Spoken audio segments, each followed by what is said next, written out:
आज प्रार्थीपत्र दाखल कर कांग्रेस विधानसभा प्रार्थी वीरेन्द्रनाथ पट्टनायक राउरकेला निर्वाचन मंडल विधानसभा प्रार्थी वीरेन्द्रनाथ पानपोष उपजिलापाल कार्यालय में प्रार्थीपत्र दाखल कर राउरकेला सहर बिश्रा छकठारू समर्थकों शोभायात्रा आसी नामांकन पत्र दाखल कर वीरेन्द्र।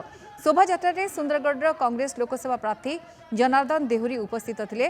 नामांकन दाखल समय बीजेपी उपर खूब बर्षि कांग्रेस प्रार्थी वीरेन्द्र। बीजेपी सरकार बारंबार देशवासी को ठकी चली।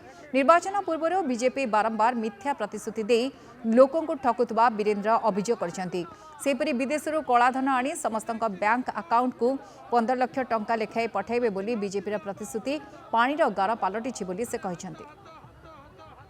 मैंने देखिले आज राउरकेलावासी राउरकेलार कांग्रेस प्रेमी बंधु माने माँ भौणी माने समस्ते केमती उत्साहित होगी आसी निश्चय से अनुमान करें कांग्रेस फेरुची भारत में इंडिया मेंट आसब एथर आमको 28 पार्टी समर्थन जनई धन्यवाद से सामिल होते आगामी दिन में 20 तारीख सुधा आपण मैंने देखिए निश्चय फल मिल।